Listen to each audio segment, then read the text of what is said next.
पुराने ज़माने की बात है। एक ताजिर तिजारत की गरज से बगदाद पहुंचा। पिछले वक्तों में तिजारत का ये कानून था कि ताजिर जिस मुल्क में तिजारत करने जाता, सबसे पहले वहां के बादशाह से मुलाकात करता, अपना सारा सामान तिजारत दिखाता और उसकी खूबियों और इनफरादियत से आगाह करता था। चुनांचे इस ताजिर को भी बगदाद पहुंचने के बाद बादशाह के दरबार में पेश कर दिया गया। ताजिर ने बादशाह के हुजूर तहाइफ पेश किए, फिर माल तिजारत निकाला और एक एक चीज की खूबी बयान करते हुए दिखाने लगा। हुजूर, ये पानी से चलने वाली घड़ी है जो मैंने यूनान से खरीदी है। यह कालीन है जो मैंने ईरान से खरीदा है और यह खालिस रेशम के तार से बना है। यह कलम मुलाहजा फरमाई जो मैंने जापान से बहुत महंगे दामों खरीदा है।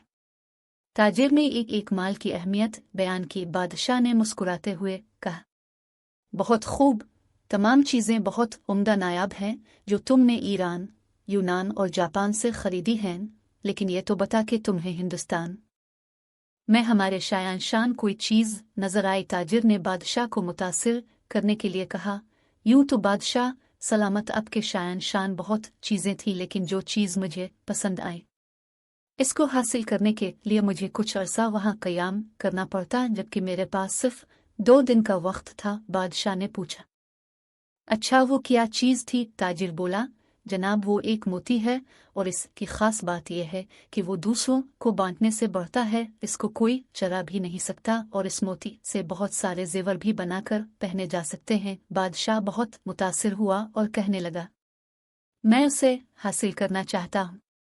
इसने फौरन अपने एक खास वजीर को सामान व सवारी इस हिदायत के साथ रुखसत किया कि अब वो मोती लेकर ही लूटे।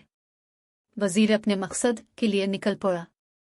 जंगलों, समंदरों, पहाड़ों और सहराए गरज ये के हर जगह की खाक छान मारी, वादी वादी घूमा, हर शख्स से इस नादिर व नायाब मोती का पूछा, मगर सब ने यही कहा कि ऐसा कोई मोती नहीं है जो चोरी न हो सके और इससे बहुत सारे जेवर बन जाएं।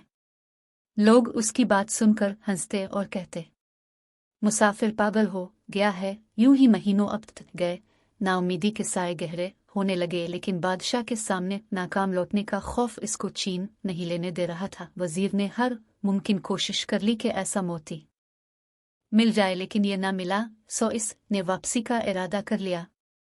वजीर अपनी नाकामी पर ज़ारो क़ितार रोता हुआ जंगल से गुजर रहा था। रात काफी हो चुकी थी और वजीर बहुत थक भी गया था। एक दरख्त के पास आराम के इदारे से लेटा ही था कि इसी लम्हे एक रोशनी अपनी जानिब बढ़ती हुई नजर आए। पहले तो वजीर डर गया, मगर फिर एक आवाज ने इसको हौसला दिया, अरे नौजवान, डरो मत, मैं अच्छी परी हूं। बता तेरे साथ क्या मसला है?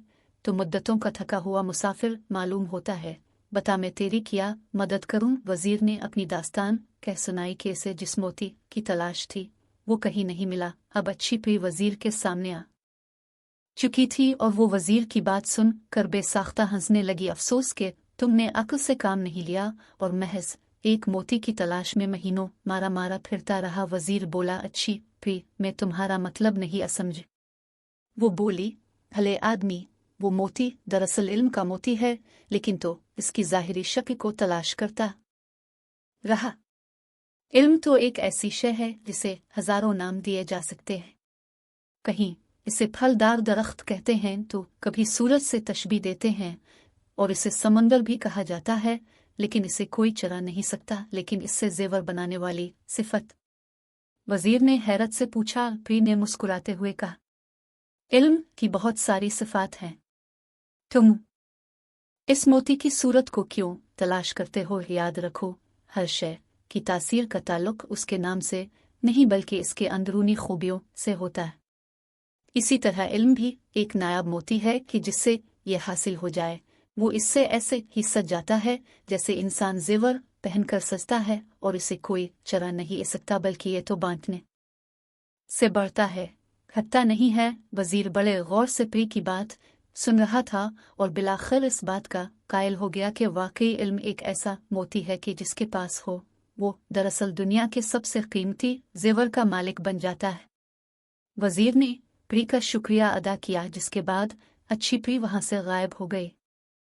अब वजीर बहुत खुश था और अपनी कामयाबी के गीत गाता हुआ अपने मुल्क रवाना हो गया। वहां पहुंचकर उसने बादशाह को इल्म के मोती के बारे में बताया और समझाया तो बादशाह भी प्री की बात का कायल हो गया कि सिर्फ इल्म ही वो मोती है जिसे कोई चरा नहीं सकता। प्यारे साथियों, इल्म एक ऐसा मोती है जिसकी चमक दमक जमीन से आसमान, फर्श से अर्श तक है, और इल्म के इस मोती की रोशनी में ही इंसान इस कायनात के खालिक व मालिक तक रसाई हासिल करता है।